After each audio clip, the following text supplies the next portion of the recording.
of the Thunderstock Show. I'm your host, Ross Stockdale, here with my guest, Amy Kemp. Amy is a author. She is CEO of Amy Kemp Inc. She's a certified habit finder coach, and she helps women to unlock their true potential. So without further ado, Amy, is this what you knew that you were always going to do growing up?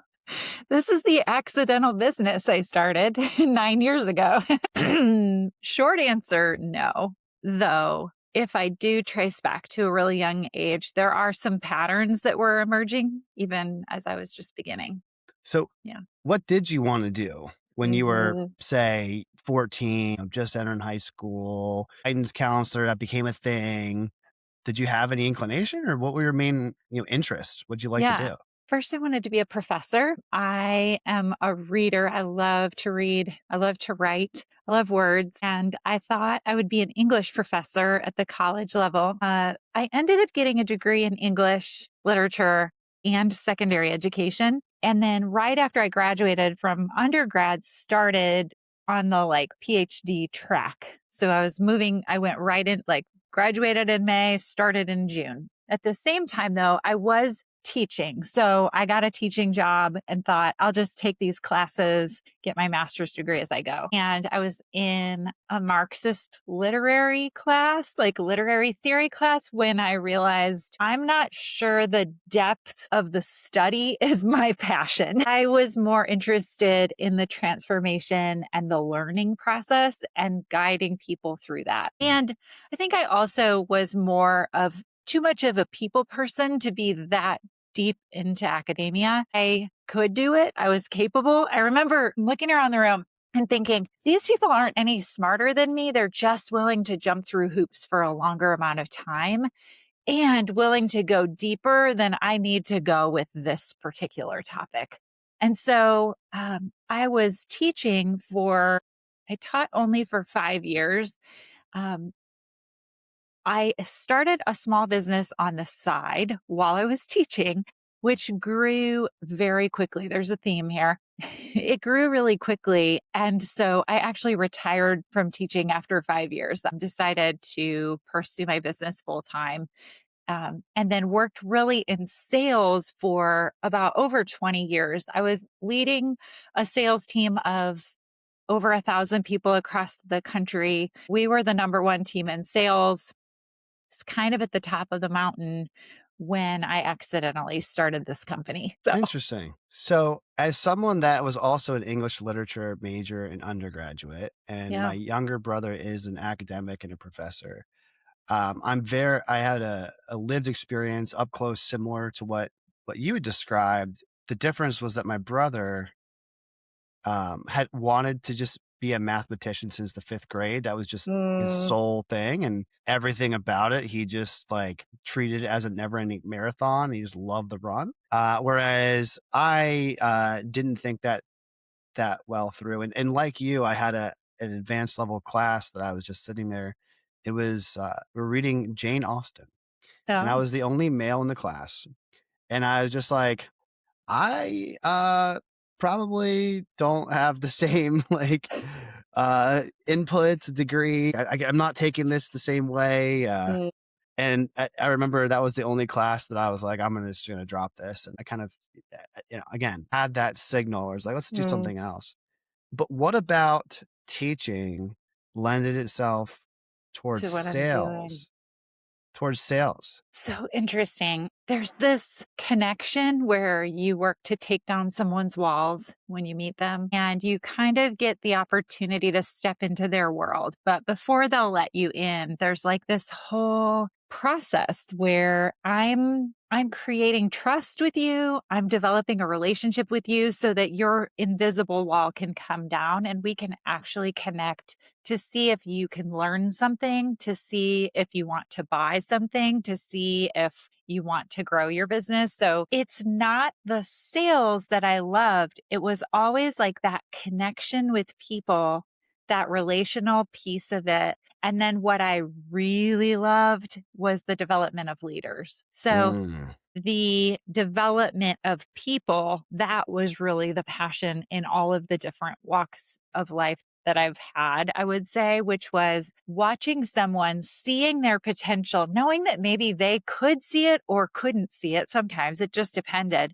But and then walking with them through that journey of getting there to that realized potential or to achieve that goal that they had set was always the thing that really like lit my soul on fire. The sales was just sort of like part of it. It was like the vehicle, but the Mm. real thing that was the fuel for me was that personal development of people. Yeah, it's interesting that you can accomplish the mission, whether it's teaching, Mm. selling, or coaching. I mean, there's transferable skills in all of those activities, but I like the phrase you use, which is just it's vehicle dependent, right? Like which way of helping people and connecting with people am I going to do at this juncture? I think that it's helpful for anyone listening that might think, oh, well, I've just worked in IT or I've just worked in sales, and it's like, yeah, but you've developed skills that are not just that disciplinary that industry. Yeah, it's like you're driving along a road, you get off at the rest stop, and then there's like another car waiting for you, right? And then you get to get in that car and then you drive that car for a while. It doesn't have to all be the same car.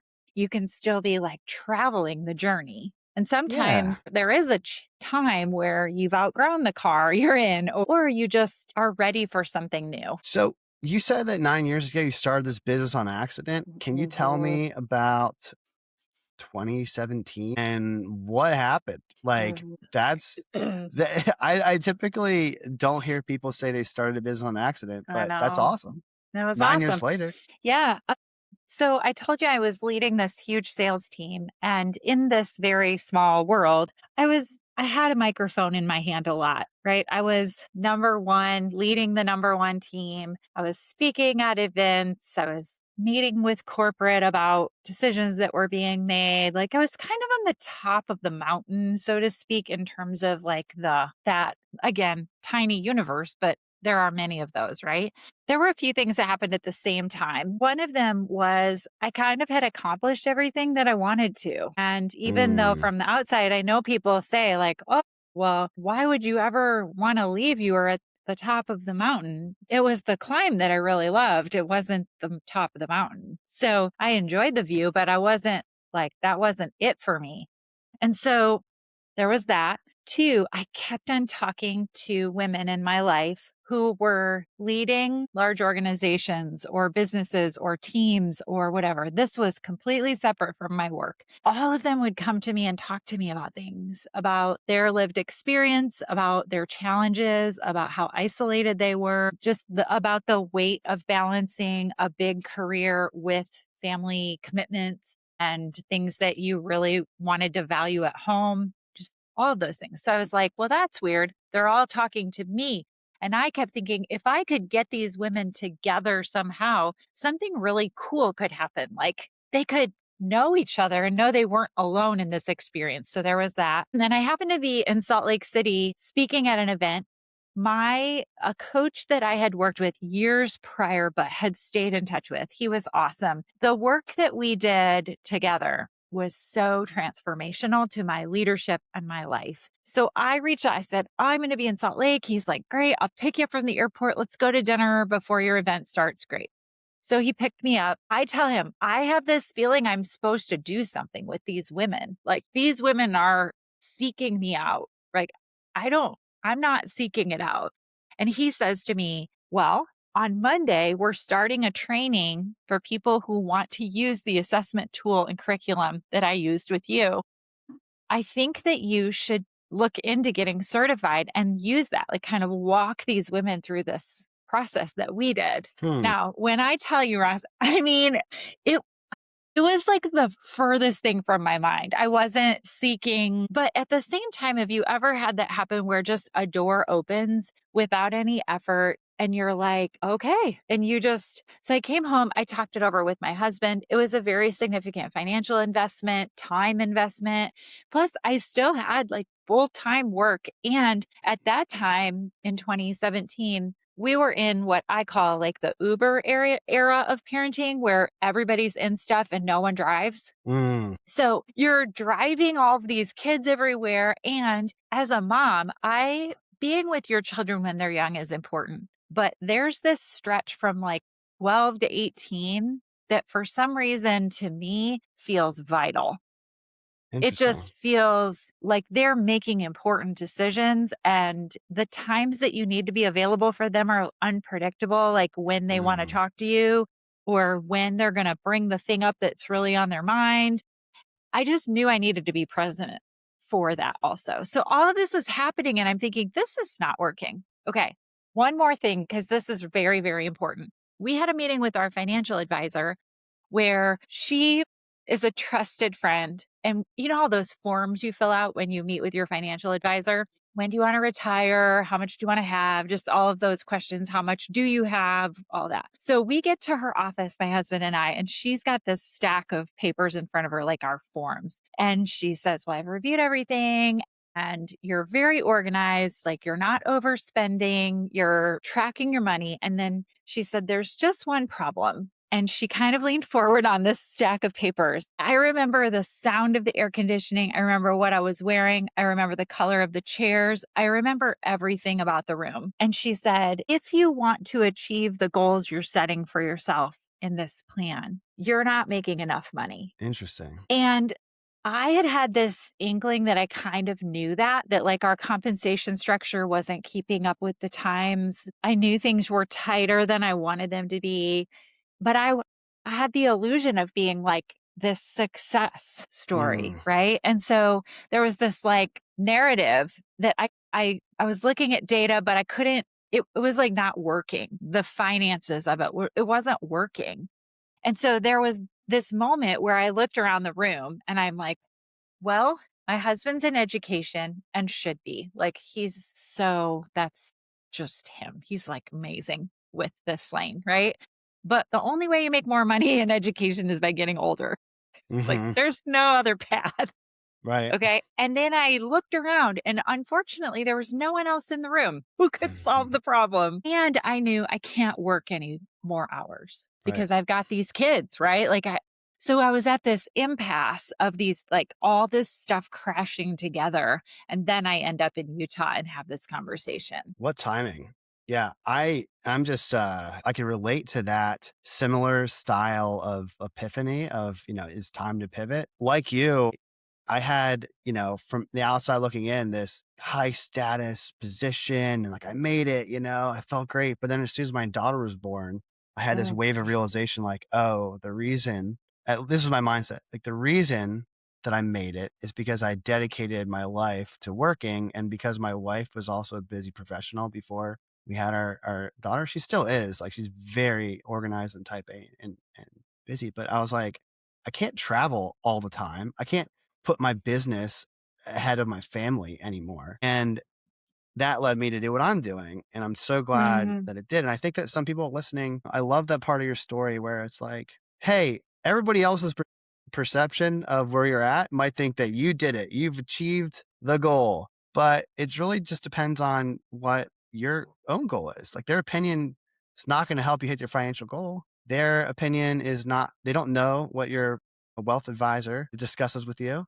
Like it's your yeah, goal. So that risk that you took yeah, probably felt riskier to stay the same and just know how that path would play out versus doing the mhm, path less traveled. yeah. What was it about the coaching experience in Utah that you're like, this is what I'm going to do? Or were you not sure? Well, I knew that the tool that coach had used when he worked with me was transformational because I had Mhm. experienced it. Nothing you could say ever would talk me out of it because the principles that I learned, the way I move through the world today is impacted every day by that work that I did and continue to do with the tool. So I knew that, but I will go back to this whole question of kind of like, what do I want to create? Right. And Mhm. it's a really important question to grapple with because a lot of things will tell you what you want to create, but they don't answer that question. And so I use a framework a lot for myself that I run those kinds of questions through now that I've kind of developed because it's like I'm very ambitious. I'm very capable. I know if I put my energy towards something, it will grow. Like everything I've ever touched has grown or improved or developed. You know what I'm saying? Like I Yeah, have a good the track grass is record. greener where you water it. I know that. Okay. So I know that, Mhm, but it's like all the time people are coming at me saying, well, you should do this. Well, I've thought about trying this. Well, what about mm, this? Well, what about that? Right. I just had someone say to me the other day, the work that we've done has been so life changing. And a lot of times I'm recommending books to people because I'm such a voracious reader and I'm kind of like a doctor, but my medicine is the book. Like I'm saying, oh, mm, for right now, this is the book that I think you should read. Right, especially for leaders. And she said, but these books that you recommend are like unique and I've never heard of them and you know exactly which book I need, right? You should do a book club. And I was like, mm. I love books. I would love to do a book club, right? But then I run it through this framework I'm going to tell you, which is a triangle. So on one side is this paying me what I'm worth? And that's a really important question and one that I grapple with a lot, right? What am I worth? What is the value of my time and energy and expertise? What are the things that only I can do?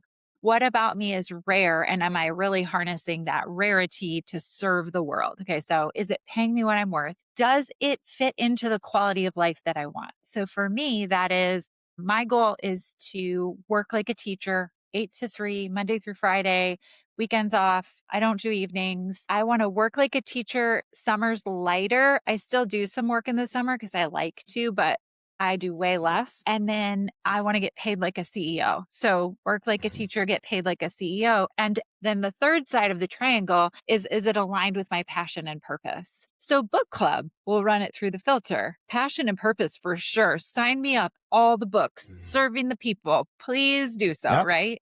Quality of life. Yeah, I could probably do it like in my schedule. It would fit in the times when I work. I could do it over lunch hour or whatever. Does it pay me what I'm Mhm. worth? It could, maybe Maybe, it to new clients. I don't know, but it doesn't. I feel like there are other things that I could do that would pay me what I'm worth way faster and with less effort, alright. right?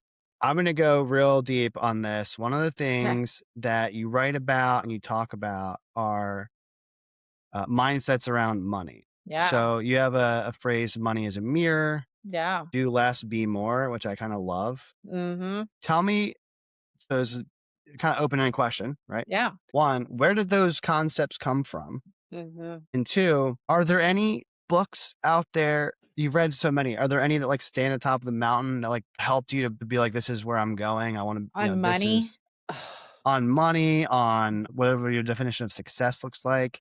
Like, Yeah. are there any books and authors? Because when you mentioned Mhm. before how your communist literature Oh, yeah. class, Marxist literary theory. Yeah. like I think that everyone should read that, Sure. not necessarily to subscribe to the belief, but because you to be well informed.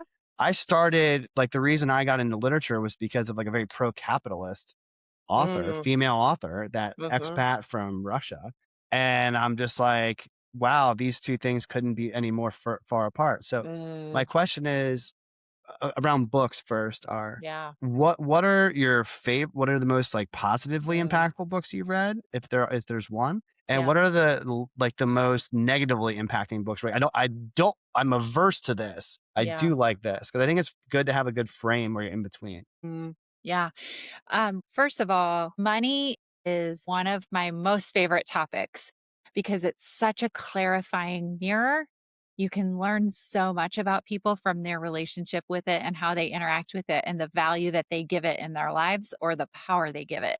Mm, It is the area where I get to meet myself in ways that I don't always enjoy. It is the area where I resist structure the most. I will buck it, and I'm a really structured person by nature. I'll follow program systems pretty easily, but money, mhm, for some reason, is the kryptonite of that. Okay, so I've been learning about money as an entity and kind of doing like a self study for probably 10 years. And actually, I believe that a lot of the work I was doing with money led me to that conversation with my financial advisor. I think I had been getting there on my own.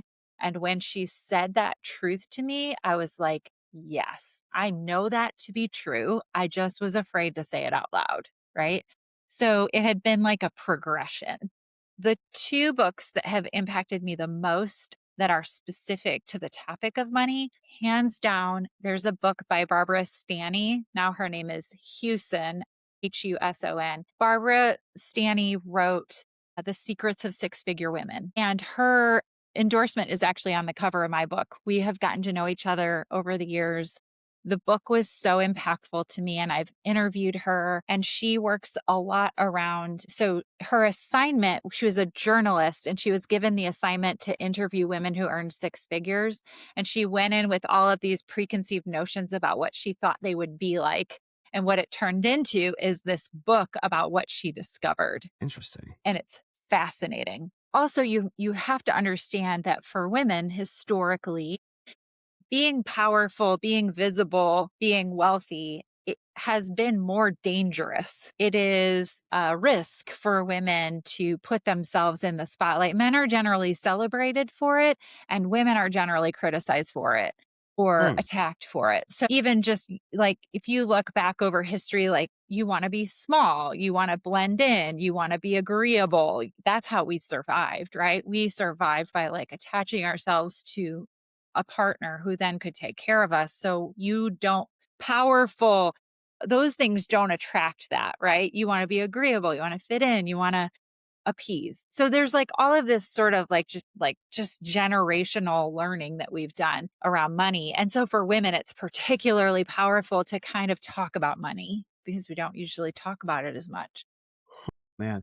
So what's one of the biggest belief transformations that you had, Mhm. whether it's just you personally or societally with women around money that Yeah. you wish that you could instill in anyone? Be like, hey, this is if your goal is to be financially successful, financially free, whatever it is, to make as much money as you can, Mhm. you have to not believe this and start believing this. Like what are some of those? You have to stop believing that the path to more money is working harder. And you've got to start believing that the path to more money is believing that you're worth receiving it, Mm, not so you can give it away. Huge distinction. Because a lot of women say this: I would love to make more money because then I could be more generous, because that like makes it okay. Right. That makes it it's like like a silent revive for approval or permission almost. permission, or like, Yeah. I don't want to be braggadocious. I don't want to draw attention to myself, Right. right? Right. So it's okay if but that energy does not attract money to you. Mm, Money does not respond to that kind of energy.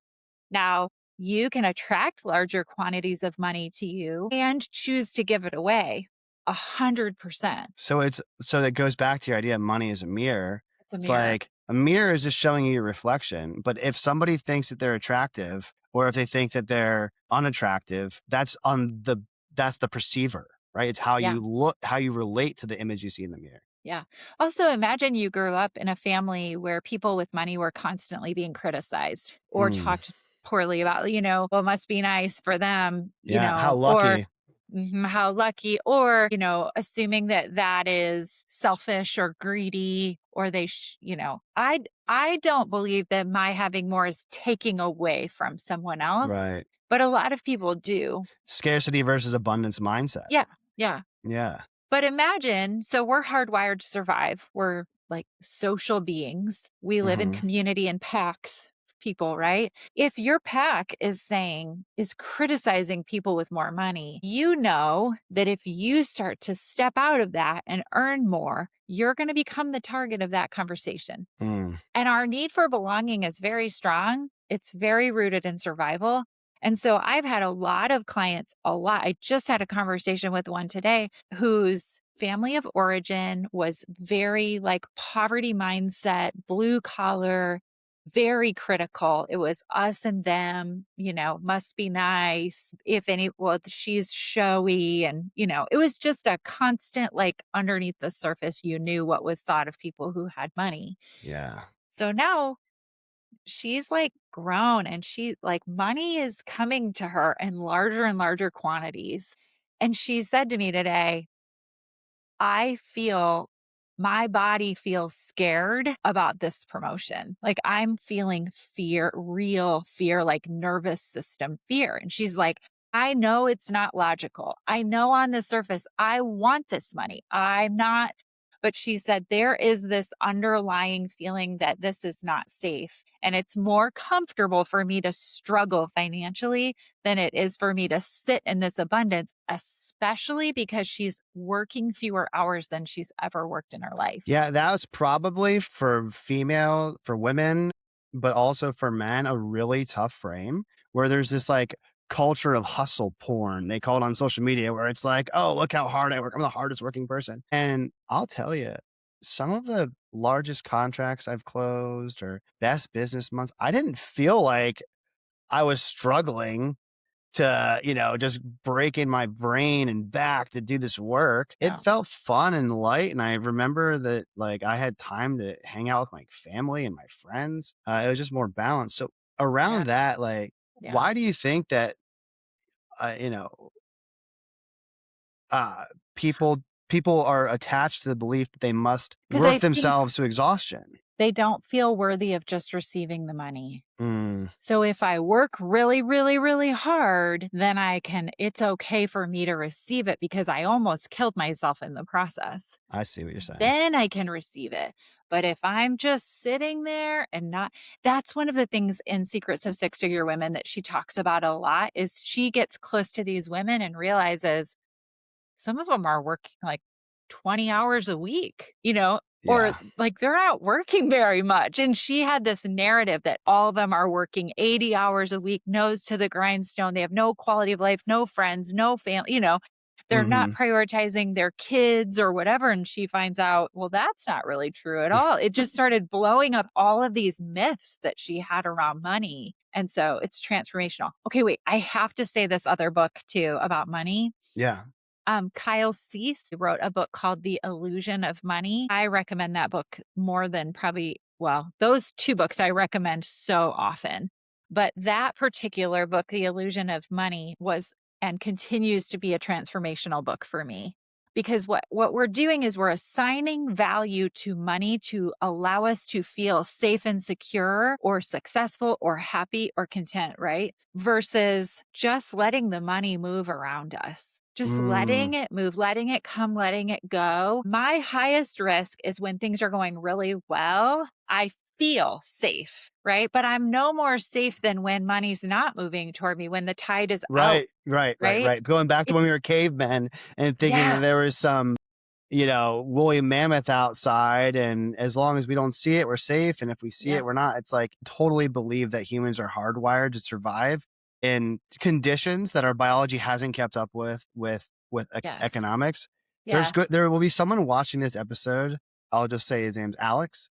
That I need to share with you is that he had worked a pretty stable job, 8 to 5, Monday through Friday, pension, et cetera, et cetera. And he just like could do his entire worth of week in like 2 hours. He just figured out right, how to like automate the job. So it became very boring and felt like prison to him. And then he spent his time researching on like money and how to trade and got into specific with like trading. I don't know the specifics of his program. Anyway, so he made more money in 6 months than he did in like 5 years at his job.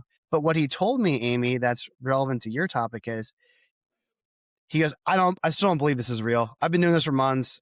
My net worth has gone up. I'm going to pay more in taxes. This is going to end. I'm going to wake up and I'm dreaming, right? This can't be real. But to me, I'm just like, no, you're a smart person that applied themselves. And the thing that you did like worked regardless of how he feels about it. So what lesson, I'm sure people that you talk to face that similar type of, I yeah. don't know if it's imposter syndrome or what it is. They just can't believe it. Yeah. And the thing is, if Alex doesn't address the underlying stories that he has embedded in his brain around money, he'll sabotage it. Like Mm, he'll either blow the money, he'll figure out how it doesn't. I've seen people, this is the craziest thing. They leave a traditional job where they're earning less than they deserve. They go start an entrepreneurial endeavor, let's say, or maybe they start it while they're working more, like this example. They increase their income. It feels so uncomfortable. I've seen them get sick. I've seen them create relational strife. I've seen them do the craziest things to sabotage themselves until they get back down to the watermark of earning what they truly believe they're worth. they'll Hmm. figure out a way to get back down to where it feels comfortable again. If you don't grow yourself as you're increasing your income, you will not sustain the level of income if you have some of these underlying stories around money. So I want to pivot. Mm-hmm.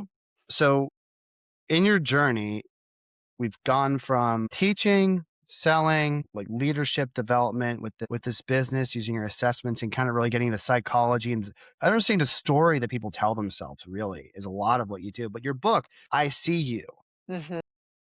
it's powerful, it's emotional, goes with that money as a mirror. Like, hey, Yeah.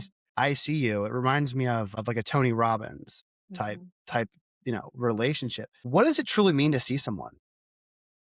And what made you land on the title? Yeah.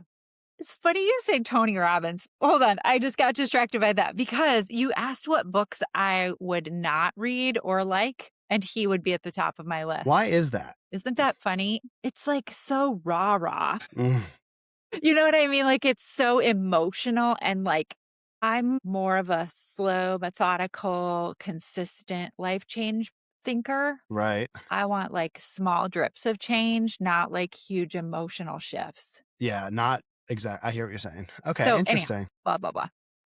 In sales, you're exposed to a lot of rah rah. And so I think I've gotten to be like the anti rah rah because I recognize the damage that could do to people where they like would swing one way or the other. And it was like really difficult to navigate. So, okay, go back to the title.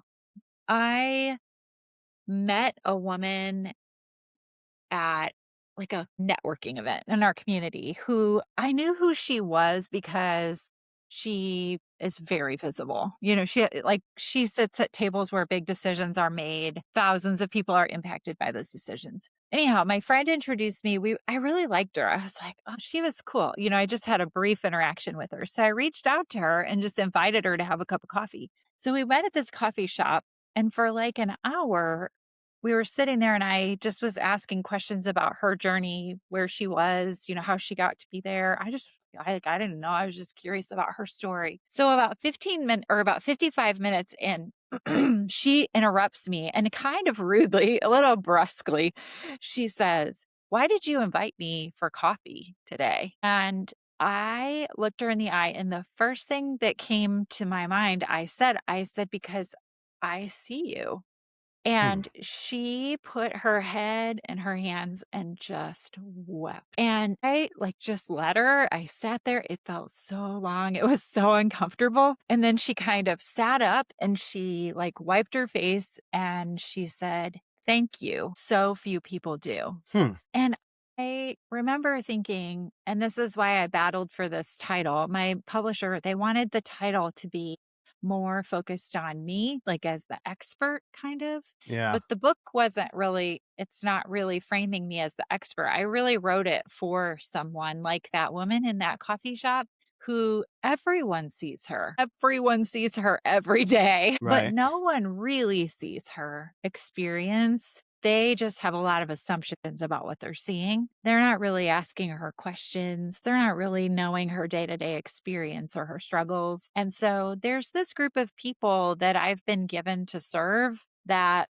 people are intimidated by, or a lot of my clients, for example, they don't have a lot of friends because you can't be friends with the people you lead. They're leading huge things. You know, by the time they get home and do family stuff, like they don't have a lot of bandwidth and then people don't really understand their experience. I mean, what am I going to talk about like at the moms group when I'm managing a $20 million account for Google? Like I don't, it's different. And so they're living this very isolated existence of like this very successful thing that they do that they're really, really good at, but like nobody really understands what that means in their life. And so that's the title of the book. I wanted to ask you this question. I think it's an opportune time. Tell me the difference between a boundary and a wall when it comes to relationships or leadership specifically.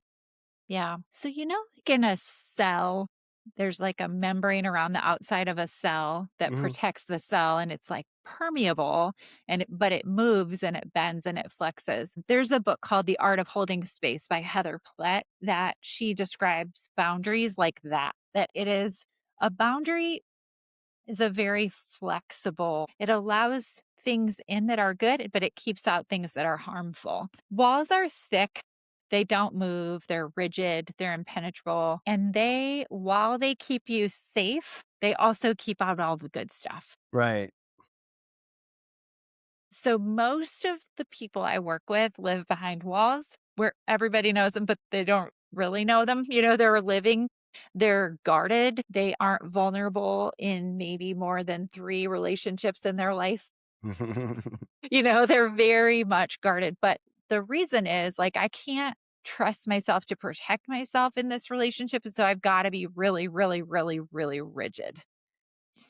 Um, What's one thing that somebody that's listening can do like this week, like right away to help Mhm. start to change their thoughts or habits around clinging to the idea that defensiveness posture is safety, which oftentimes it's, you know, maybe if you don't want anything about your life to change, but yeah. what are some of the thoughts and habits that people could do right away? Like just Yeah. one. Well, first you have to recognize that that habit is there because it helped keep you safe. So almost always people are guarded because vulnerability has caused them to feel pain in some way. And so they're like, I'm not doing that again. That hurt. So they just shut off the whole spigot, right? So I think there's just a recognition that we have I would argue, all of our habits of thinking are built because we're hardwired to survive. So we create these habits of thinking that help us survive. The problem is when you employ a survival mechanism past the point of needing it, it Right. becomes A detrimental crutch. and damaging, Right. right? Yeah, it's the same thing when somebody has a surgery and in order to deal with pain, they're prescribed pain medication. But then it's some people, if they're wired that way, it's very tough for them to stop doing the pain medication, even though like their body is no longer damaged. They become psychologically dependent or chemically dependent on it. Our thoughts and habits can act in a similar fashion, right? That's interesting. I've never thought of that as like an analogy, but that's pretty accurate. I see it a lot. Like, I'll tell you a story from the book that's an example of this. So, this client of mine, when she met me, was working 80 hours a week, like always available to clients. Her business was growing, but stagnant at a certain point. She was exhausted. Hmm. And the more we talked, the more we realized she grew up in a home with a parent who is an addict, single parent. And so always growing up, she was adulting. Paid the bills, she took care of her siblings, she cooked the food, did all the things. And her intuition was like, this is not right. I should not have to do this. I'm not an adult. But she overrode that as a survival mechanism. And she did a great job of it, right? She did an amazing job, but she overrode, stopped trusting like that intuitive voice that said like, this is not okay. The problem is when you like lose access to your intuition in one area, you lose it in all of the areas, not just that Interesting. one. So like when I meet her, here's how it's showing up. 25 years later, she's a business owner, but like, how do I know what's enough? How do I know that I've worked enough? How do I know if I'm supposed to be available or not available? How do I know how to even set a boundary? Because I have no access to that inner guidance system that's saying, I shouldn't be working right now. Right. Or like another client of mine, the same kind of example, she said, I'm sitting here at the office. I'm bone weary, emotionally exhausted. All of me is saying, like, I should stay and get all this done, but I'm exhausted. And I'm like, okay, well, what if you trusted yourself? Like, listen, you're exhausted. What do you need? But like when you override that for long enough, you lose access to it. But that's a survival mechanism Mm. that now that she's 25 years later, she doesn't need to override that anymore, but she's still doing it. And now it's detrimental. And honestly, I feel like had we not encountered one another, she would say she was on a path to like an early death because you can't work like that in fight or flight. Your body will shut down eventually, right? Yeah, and a long enough timeline. Yeah, Hmm. that leads me to, I want to share this with you. When I was growing up, it was a very interesting dynamic between both of my parents' upbringing. So my mother's side, she was French Canadian, and everyone like I don't think anyone in her family ever like graduated from a 4-year university. The majority of them either worked for like the government with like, law enforcement or some other government thing, or like the local factory, or else it was very much like regimented. Like you wake up at this time every day. This is your routine. You show up to work. My parents used to always say, my dad would say, I don't punch a clock. Like that's what you're used to. That's what you grew up thinking. But it worked for my mother in a very scarcity mindset where they like made it through, and they survived by abiding to that structure, that role of you Mm. must work hard, you must follow this routine, show up, get your pension, like, retire and save all your pennies. And This is then a good example. I love this. Keep going. so the dichotomy is my Mhm. father's side of the family was generationally United States for, I don't know, since 1800s at least. And his ancestors were primarily business people. And my grandfather joined the military and did that. But when he was done, like actually while he was still in, started entrepreneurial journeys and like leading companies, and was like a C-suite. When they would have conversations about money, it was like polar, couldn't be more different points of view. And I got to see that, like those conversations growing up. And so my parents' own admission, like I was more like my father, like entrepreneurial and risk taking, and my brother was more like my mother, which was like, that's why he's a math professor, like on tenure track, right? Like do your homework, he drilled in his head. Mhm. So the reason I share this story is that they're both right in their own, like that it worked for them, Mhm. but we're both parents. Like I I married someone with a much closer semblance of like relationship and philosophy around money as me. So like we don't have that conflicting thing. It's not nearly that way. But hearing that story, like what can parents do? What can, mothers and fathers that are trying to make that jump from rigid W-2, like 9 to 5 to entrepreneurship, like how can they help that? But not only for themselves and their family, but for the future generations to like break that inheritable, you know what I mean? That thought pattern. Yeah. Well, it is about risk tolerance too. So I think that's what you were experiencing a little bit, is that some people have a higher risk tolerance. The guy who just climbed that building in Taiwan, did you see that this weekend? Gosh, you didn't No, see it on I'll have to check Netflix? it out. Oh my gosh. So the guy Uh-uh. who, remember the documentary Free Solo? Yeah. Mm-hmm. He climbed El Capitan without any ropes. So he Mm-hmm. just climbed this skyscraper in Taiwan. It's like one of the world's tallest buildings. And it was all live on Netflix. So you could watch it. I couldn't. I mean, Uh, my kids, like my college age son was watching it. I was like, no I, way. I have to interject. Yeah. That same person was on a podcast and he was asked a question of, do you ever do easy climbs? And he goes, no, because when I do easy climbs and I stop paying attention because it's no longer challenging. And that's when people fall and die, I, is when you okay. do the easy climb. But this guy, like they did a scan of his brain, and there's a part of the brain where we feel fear and register fear that his doesn't connect. There's some wiring there, He's right? built Okay, different. all that. Yeah. But again, I will say, like, I have friends who are entrepreneurs and clients they are risk takers. Now, some of them would tell you they've learned as they've aged to get their risk taking out, on a dirt bike and Yeah, not. I don't fight in the cage anymore for a reason. Yeah. Right. So, but I actually have a pretty low like risk tolerance. So I have had to always start the entrepreneurial thing on the side, feel like I've got income that is steady enough, and then kind of ease in where either like my husband got a different job one time. And so then I knew, okay, I know I can make this much and I know we'll at least be at the baseline and then I can grow the business. Right.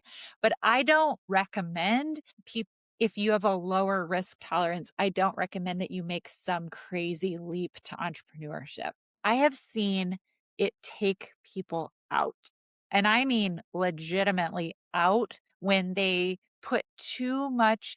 It's like it's like your family depending on a tiny baby to support it, right? This Mm, tiny baby business. right. So it looks like, oh, I made this big leap and started this company 9 years ago. I did. However, I still had a ton of income from another business at the same time.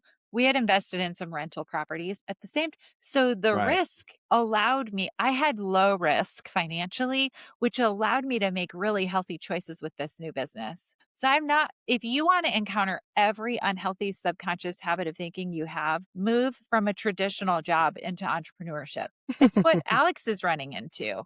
What he's running into is I don't trust myself. I'm not sure I'm worthy, right? Like it's like a beach ball that's submerged. It'll just And whoosh and to the his surface. brain might not think that logically, Oh, but his it's not emotions, logical. None of it's logical. his feelings are different. And what you're basically saying is, look, give yourself the time or the space or whatever the run I like to call runway Yes. to have your feelings catch up to your brain. Because Yes. sometimes people's brain, it just goes a million miles an hour, and like the heart doesn't, you can only beat so many times before it gets Yeah. really dangerous and you should see a doctor. And you don't make good long-term strategic decisions from fight or flight. No, no, You make survival no. decisions. So business-wise, it doesn't lend itself to wise decision making But I when want to you're in push like back, and I scarcity. need to highlight a part of your story where you Okay. can vividly remember.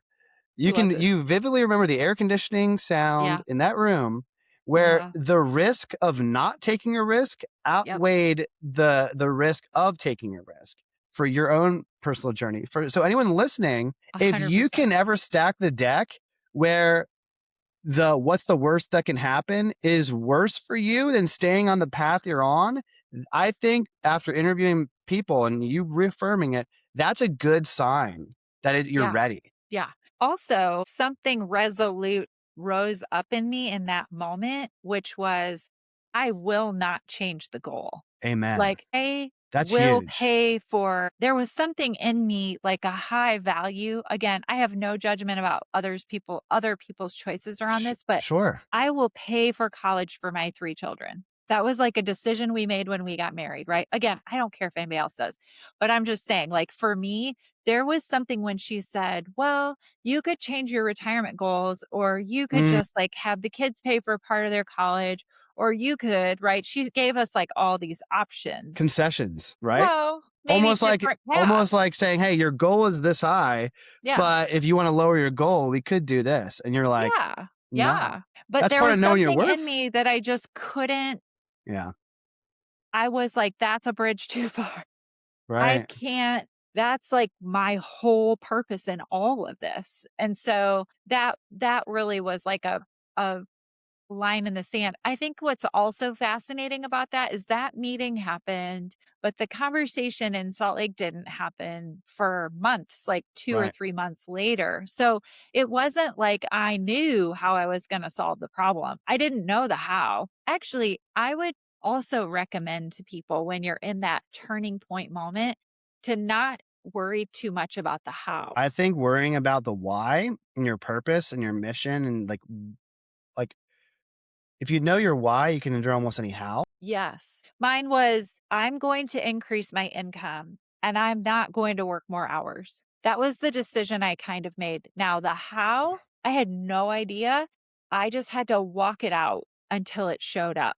And then I had to respond to it. I also, at the same time, had to close some doors. Yeah. Like, there were a lot of goodbyes, a lot of things I stopped doing as I was starting this. So there was like a gradual shedding as things were growing, but mine was happening kind of all at the same time. That transition also meant, and here's a really critical point. Anytime you hit a point of expansion or growth, like where you're kind of at that precipice where you say like, okay, it's time to take this to the next level. Everything in you that needs to be healed will come rising to the surface. Everything in your life that stands in opposition to your expansion will get super loud and strong. There were a Mm, whole lot of people in my life at that time who had a high stake in me staying the same because I was really serving them in a really meaningful way. My yeah. leadership was, even my husband, like I had to stop talking to him about it because it was paying our bills. Like there wasn't enough money, but it was how we were paying our bills. And so there was like this, well, wait a minute, we can't just blow this all up because we have a mortgage and we have Mm. these bills, right?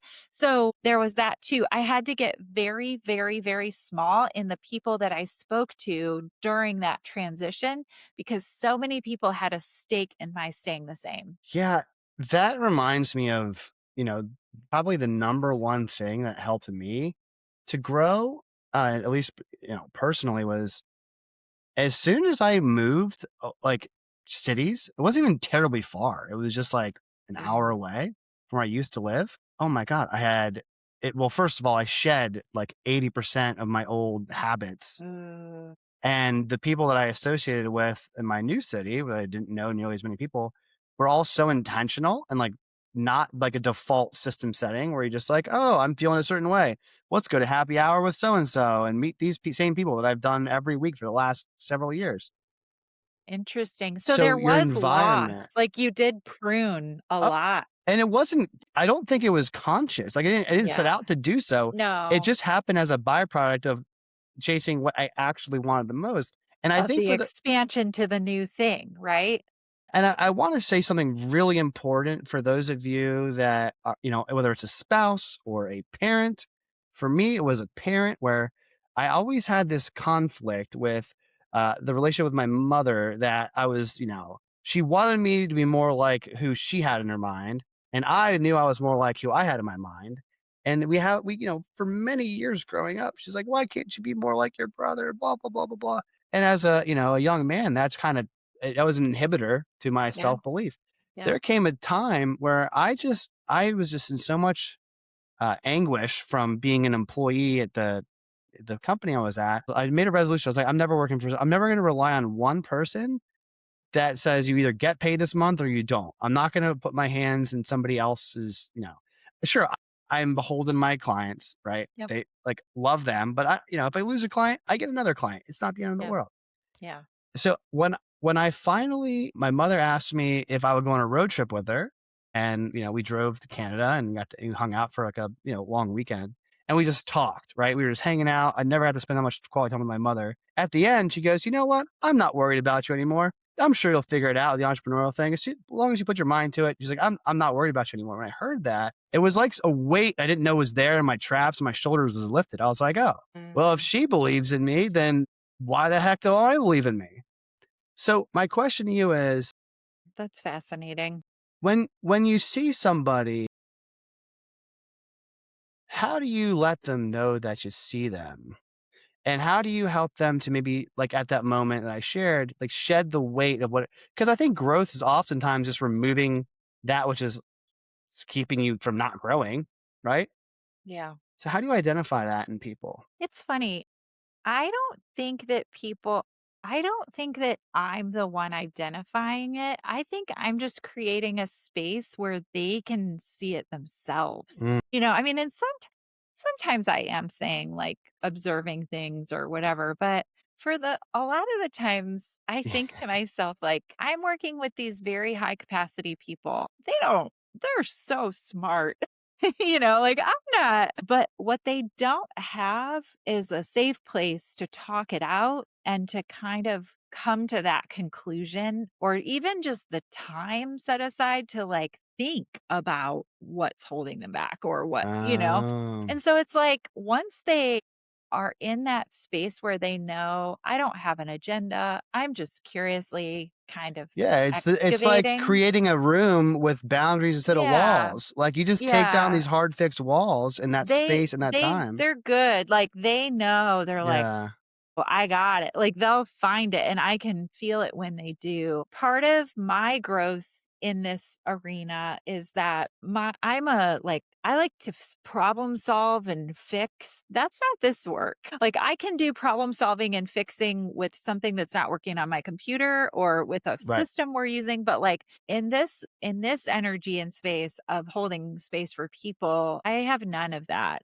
I am more like an explorer who's just fascinated, observing, curious. I noticed you said this. Wow, have you ever thought about that like before? How does that feel? How does that feel in your body? Like I'm just Mm. asking those questions Yeah. What's super cool is like when they come to those realizations, they feel so seen, but it's not because of anything I said. It's just because I'm actually curious. Yeah, I'm sure if Lewis and Clark were built to be engineers or bankers, they wouldn't have explored, the Totally. western expansion.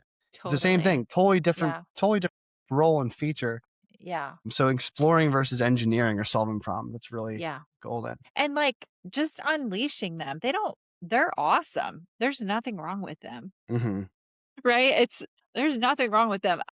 They're just stuck on something or something is resistance inside of them, and so just like unhinging that frees them up to go, and then I never worry. I just get to sit back and enjoy the show. Like, wow, this is amazing when I see the results. Like, whoa, it's crazy.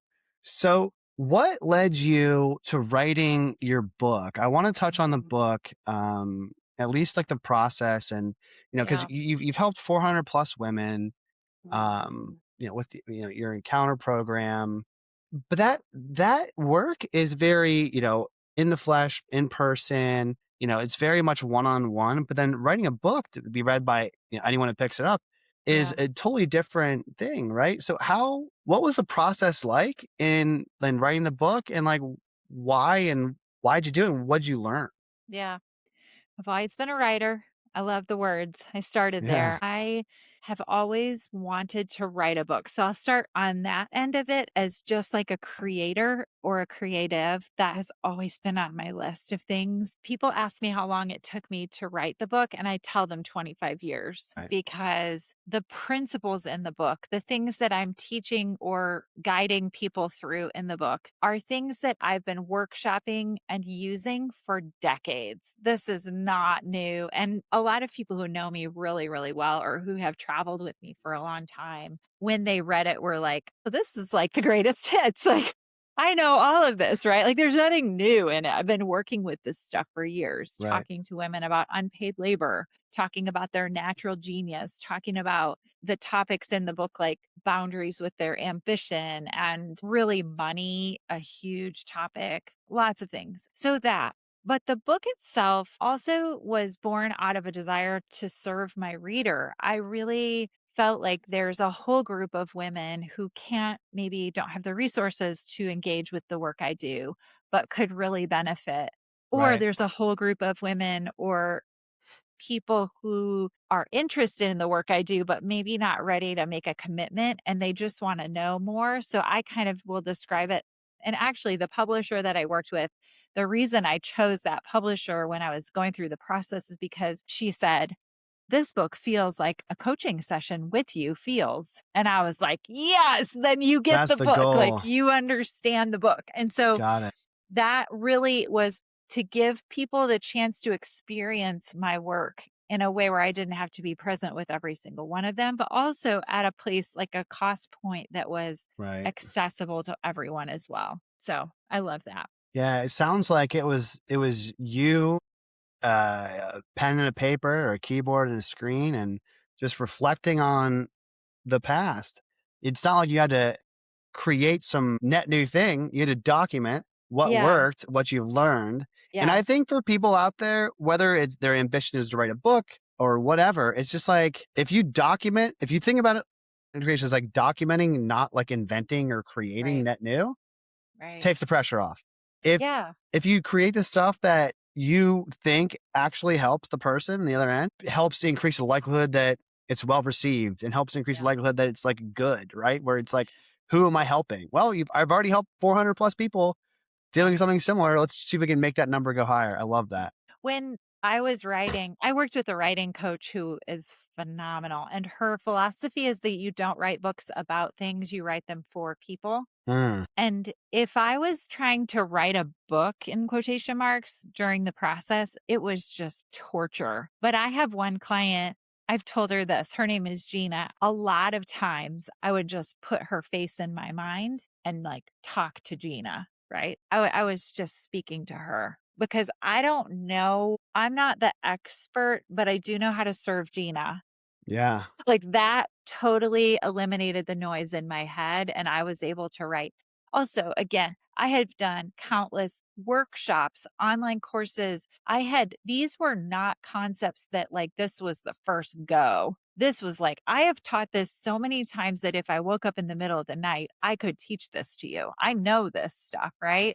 What do you do that feels easy to you but astonishes everyone else? Right. Right? Like that's the whole concept of this chapter. I have talked about that for years, right? Hmm. I've talked about so many things about unpaid labor and how to acknowledge that there's a portion of our lives where there's unpaid labor that we all do and that women carry the vast like the larger portion of that in most homes, not in all, but Sure. like in most homes, right? Yeah. And that if you want to lead at a high level, have a big business, whatever, like you can't also do a full time job at home. There has to be some help. You've got to offload some of that unpaid labor. I have taught that in so many different environments across the United States to so many people, right? Like I'm known for that. So that is in the book, but like that's a lifetime of working with that principle and living it. I mean, the cleaning ladies just left, right? So it's just I mean, I'll tell yeah. you right now, Amy, in the last 12 months, we've hired cleaning help around the home. We've Mhm. hired meal prep services. Yep. In some instances, like help with the lawn, even though I like to do that unpaid Yeah. labor, but like Yeah. I know that my time, the return is more favorable if I hire somebody to do it, especially if I don't get the chance. It's not like I don't mind cleaning. I don't mind cooking. No. I No. just know that in order to hit my goal, it makes the most financial. It's actually one of the best investments in the business. Yes. And here's the other thing you have to know. There's this quote in the book, The Greatest Salesman in the World. It says, "You are rare and there is value in all rarity. Therefore, you are valuable." Right. Mm, But also, I know that in our marketplace, there are certain skills that are rare. I have one of them, which is not very many people can develop leaders. It's like a very rare skill set and it's very valuable because it's an art, not a science. It's not something that you can systematize, right? Okay. So I have this skill. Well, I know that not everybody can do that. I know because I've tried to teach people how to do it and they can't do it, right? Like I know I've tried to duplicate it and you can't. It's like something that you do, right? Okay. right. So I know I have this rare skill. I also know it's very valuable in our economy. And so I've got to be a good steward of that. And I've got to use my best time and energy to harness that gift, that rare gift that only I can do. And then I've got to be vulnerable enough to let other people help me with the other things, even if I can do them well, even Right. if I'm okay at them. Yesterday, my assistant was here and she was like, "Stop. I've got this. You go do what only you can do." Like, I can't do what you're doing over there. So you go do that and I will figure out this tax form. Like, I will get this done. Right. So it's just like that, where you have to be willing to let people help you so that you can really steward the Just thing that as you you can have to do. be willing to receive money, you It's have the to be same willing to receive exact help. thing. It's You the have to same exact believe that thing. you're worth receiving good things. And does that mean I have more intrinsic value than any other human being? No. It means that this skill set has more value in the marketplace, right? I think all human beings have the same amount of intrinsic value. I would not place one above the other in terms of their inherent value as a living creature. But do some of them have skills that are, does the person who replaced my husband's knee have a skill set that's very valuable in our marketplace? Sure. Yes. When we were in his office, did he do anything but the actual replacement of the knee? No, he has hundreds of people supporting that, right? Right. Because his skill is so valuable and he knows it, they protect it at all costs. But he has to know that value, right? And so do we as business owners. Like, what is the thing that only I can do and protect it from all of the whirlwind around me? For women, largely, a lot of times that is like a lot of the unpaid labor that they do in the home in particular. We have a lot of messaging that, like, you're a bad mom or not a good wife or like you're doing something wrong if you can't keep up with all of that and do your work. Yeah. So, I mean, it's not true, My but wife would call it mom guilt, yeah, is what she would say. yeah, Yeah. So this is we're getting towards the end of the show. This is one of my favorite topics, and I find the more that I do this that I don't believe in coincidences. But the question that my last guest has for you yeah. is how are you going to balance success and fulfillment? I think you've asked yourself that question before. Oh my gosh. How am I going to balance success and fulfillment? Well, I do know I won't sacrifice fulfillment for success, By not right? sacrificing. I know that I will. I know that probably once a month, I have some business expert or someone tell me I could scale my work and like I could make a lot of money, more money, or whatever. I don't know. I could. I know I could, right? I don't want to. Right. I have a boutique luxury business. I have an amazing quality of life. I play so much pickleball. It's embarrassing. Like, I have so much fun in my life and meaningful friendship time and time with my kids. We have 87 basketball games this week, it feels like. I mean, but like, I love that. Like there's nowhere I'd rather be, right? In the whole world. And all of that happens while I'm also getting to build a business that I love. I will not give up that. I am building this business so I can have the life. That's the point. But I will not sacrifice the fulfillment for the success. I love that answer. To sum it up, it's like by not sacrificing either, Totally. right? That's Do that's a both. good that's a good answer Yeah. to that Yeah. question because I had somebody recently ask me, it's like, "Oh, you must work all the time and blah blah blah." And I'm like, I mean, I think parenting is work. I think taking care of my house is Sure. Sure. work. I think Sure. being trying to be a good spouse is work. Yeah. But it's work that I choose and I enjoy, so it doesn't really Yeah. feel like I just feel like my life is my life, and Yeah. sometimes I work and sometimes I play, and Also, I need to have a lot of energy left over at the end of my work because sometimes like you said, the real work starts if you have a 3-year-old, the work starts when you get done with work. I mean, 3 yeah. is for real. 3 is the 13 of the teenage years to me. It's the most intense assertion of independence and bucking against your authority Mhm. like 13, 14, like they just bang against your parenting walls a lot at those 2 ages. So, yeah, 3 special. So what question would you have for my next guest without knowing who they may be? Yeah. I would ask your next guest, what do you know now more convincingly, like more securely and surely than you knew it a year ago? So, what do you know now more clearly than you knew it 1 year ago? That's a good one. That is a good question. My next question for you is my last one, and it's not super deep, Amy, and that is, where can people find out more? Whether that's to get in touch, find your book, connect, what have you. Yeah. 2 places, my website, which is my name, amykemp.com. You can both find the book there. You can find the book anywhere, and it's on Audible. But you also can take the Habit Finder assessment that I use for free there. It's kind of a cool way that you can engage with what's happening in your subconscious mind. It's a really cool assessment tool. It is very unique and very rare. Very few people know about it. So that, and then you can also follow me on Instagram. That is a really great platform for me. It's Amy Kemp Inc. So the name of my company. And you can follow me there and just kind of stay afoot with what's happening in my work. Very cool. Thank you for coming on the show, Amy. It was a pleasure. And thank you, everyone, for listening. I don't run ads in the show, I don't plan to. So if you found value in this conversation, my ask is to share it with a friend. Until next time, everyone, be well.